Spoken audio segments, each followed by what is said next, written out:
প্রিয় দর্শক, এবার আমাদের টিম কুষ্টিয়া সদর হাসপাতালের চিত্র আপনাদের তুলে ধরার চেষ্টা করব, যেখানে ওষুধ কোম্পানির লোক কীভাবে ডাক্তারকে প্রতারিত করে, তার বিনিময়ে সর্বশেষ ভুক্তভোগী হয় সাধারণ রোগী। সেই চিত্রটা আপনাদের তুলে ধরার চেষ্টা করব। আপনার স্ক্রিনে দেখতে পারবেন, যখনই সাধারণ রোগী ডাক্তারের রুম থেকে বের হবে, তখনই ওষুধ কোম্পানির লোক তাদের সেই প্রেসক্রিপশনের ছবি তোলা নিয়ে ব্যস্ত হয়ে পড়বে। মূলত এই ছবি তোলাই তাদের উদ্দেশ্য। হয়তো এই ছবি তুলে পরবর্তী তাদের অনেক কাজ আছে। আসলে সেই কাজটাই কি, সেটাই আমাদের জানার বিষয়। কিন্তু আমরা জানতে পারবো আপনাদের কমেন্টসের মাধ্যমে। যার যে তথ্য জানা আছে, আশা করি কমেন্টসের মাধ্যমে আপনারা জানাবেন। হয়তো আমার একটা কমেন্টসই হয়তো আমাদের মতো সাধারণ রোগীরা দের জন্য যথেষ্ট। কারণ যখন এই কমেন্টসের মাধ্যমে প্রশাসন বিষয়টা সমাধান করবে, তখন আমার ভিডিও করা যেমন সার্থক, তেমন আপনার কমেন্টস করা সার্থক।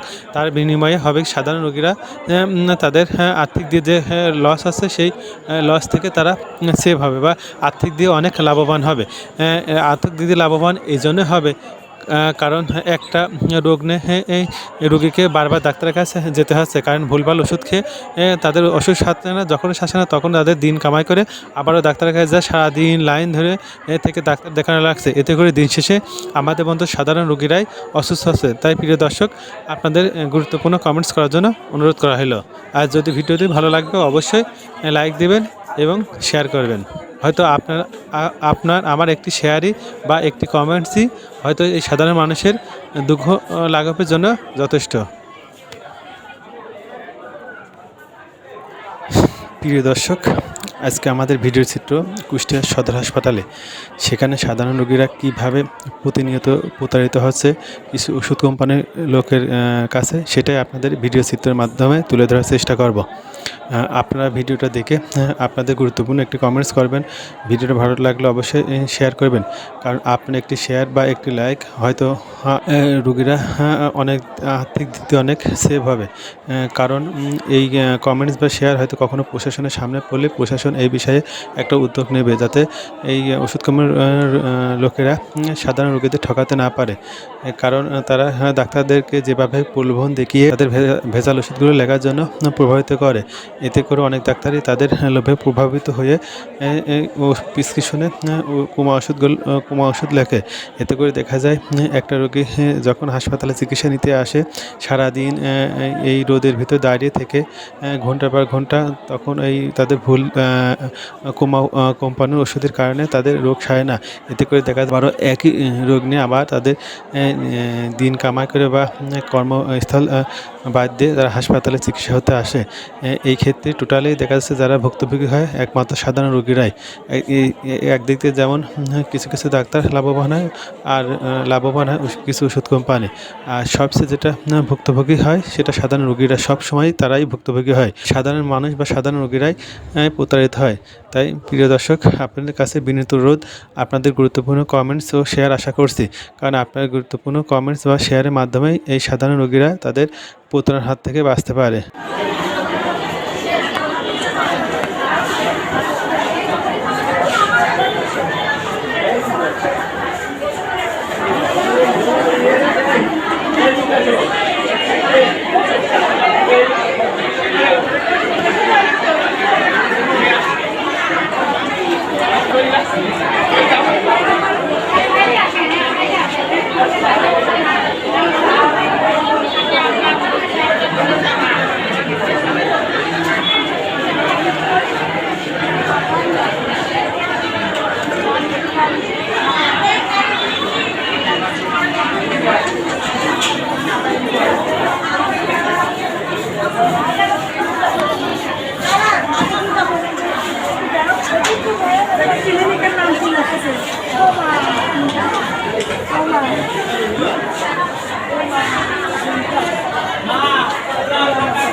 আমাদের এই ভিডিও চিত্রের মাধ্যমে তুলে ধরার চেষ্টা করব কিছু ওষুধ কোম্পানির অসাধু ব্যক্তি কীভাবে প্রতিনিয়ত সাধারণ রোগীদের ঠকাচ্ছে।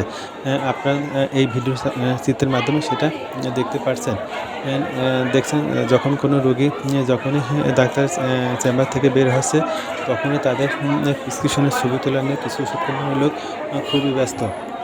কারণ এই ওষুধ কোম্পানির লোক এই ছবিগুলো এই জন্যই তোলে যে তাদের কন্ট্রাকচুয়াল কোনো ডাক্তার তাদের কন্ট্রাক্টকৃত কোনো ওষুধ প্রেসক্রিপশনে লেখছে কিনা সেটাই তারা যাচাই করার জন্য এই ছবিগুলো তোলে। মূলত পরে এই ছবিগুলো দিয়ে ওই ডাক্তারের সাথে তারা আবার আলোচনায় বসতে পারে কেন তাদের ওষুধ লেখা হচ্ছে না। মূলত এই উদ্দেশ্যেই তারা প্রত্যেকটা হাসপাতালে বা ক্লিনিকে সামনে তারা ভিড় করে থাকে। আপনারা দেখতে পারেন প্রত্যেকটা চেম্বার অর্থাৎ যে রুমে ডাক্তারের রোগী দেখছে সেই রুমেই এই কিছু অসাধু ওষুধ কোম্পানির লোক দাঁড়িয়ে আছে তাদের ছবি তোলার জন্য। আপনারা অনেক ভিডিওর মাধ্যমে অনেক জায়গায় এই চিত্রটা দেখতে পারবেন। তাই প্রিয় দর্শক, আমি আবারও বলছি আপনাদের গুরুত্বপূর্ণ পরামর্শ শেয়ারের মাধ্যমে হয়তো সাধারণ রোগীরা এই প্রতারণা থেকে বাঁচতে পারে। তাই আপনাদের কাছে গুরুত্বপূর্ণ কমেন্টস ও শেয়ার আশা করছি। তাহলে অবশ্যই আমরা সেটা ভিডিওর মাধ্যমে প্রকাশ করার চেষ্টা করব।